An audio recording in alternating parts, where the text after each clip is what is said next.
Hello everyone and welcome. So great that you could be here today with me on Storytime 365. My name is Barbara and today I have one of my favorite fall stories to share with you. The book is called Fletcher and the Falling Leaves. This is a story that's been written by Julia Rawlinson with pictures by Tiffany Beek.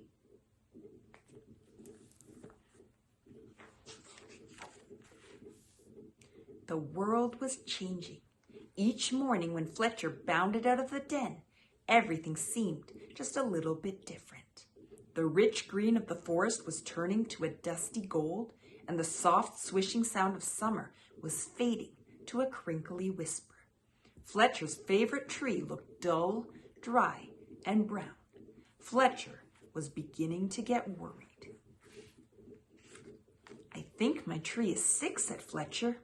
"What's wrong with it?" his mother asked. "Its leaves are turning brown," said Fletcher. "Don't worry, it's only autumn," she said. Fletcher ran back to his tree and patted the rough bark. "Don't worry, it's only autumn," he said. "You'll be feeling better soon."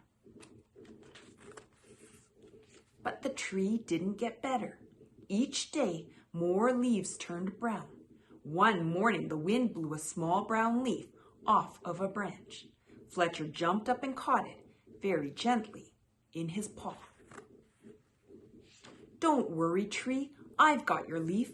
I'll fix you." Fletcher looked around, picked a piece of grass, and carefully tied the leaf to a branch. Just then another gust of wind ruffled Fletcher's fur. The little leaf shook itself free and fluttered back to the ground. Fletcher picked it up again and thought very hard. Then he poked the leaf onto a twig and pushed it down firmly. "Now, you hold on tight," said Fletcher. "No more flying around." The little leaf gave a tiny rustle in reply. The next day, a strong wind was blowing through the forest. Fletcher rushed out of the den and ran all the way to his tree. Lots of branches were bare and little lost leaves spun everywhere. "Don't worry, tree, I'll catch them for you, I promise." Round and round and round whirled Fletcher after the swirling leaves. "Leaves, wonderful! Just what I need for my nest," said a squirrel. "But these belong to the tree," said Fletcher. "Don't take them away." "The tree doesn't need them anymore," said the squirrel, bounding off. "Help! Help! The wind and the squirrel are stealing our leaves," cried Fletcher. "Leaves, terrific! Just what I need to keep warm," said a porcupine, rolling around. "But these belong to the tree," said Fletcher, plucking leaves from the porcupine's needles. "Not any more," snuffled the porcupine, and away he rolled. "Help! Help! The wind, the squirrel, and the porcupine are stealing our leaves," cried Fletcher. Suddenly, a flock of friendly birds swooped down from the sky. They picked up the leaves in their beaks and poked them onto the tree's branches. Soon the tree was leafy again, and Fletcher flopped down and smiled. "Thank you, birds, thank you," he gasped as the birds fluttered away. He lay looking up through the leaves at the sky and drifted off to sleep. But the wind continued to blow, and the branches still danced. The leaves shivered and shook themselves and began to wriggle free. They tossed and turned and twitched and twirled and tumbled to the ground.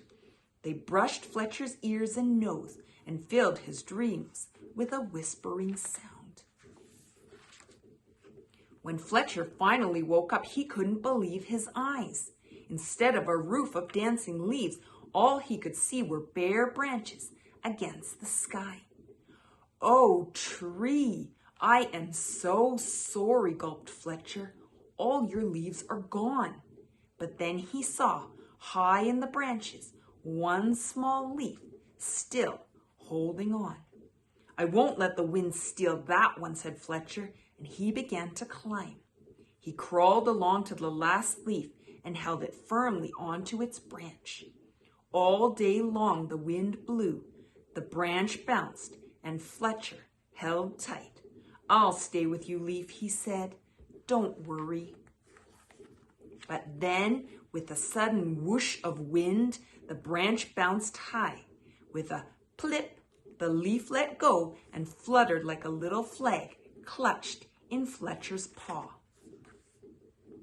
Fletcher looked sadly at the leaf he had promised to save.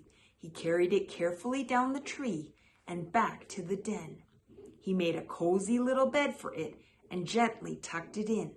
But all night long he could only think of his tree, all on its own.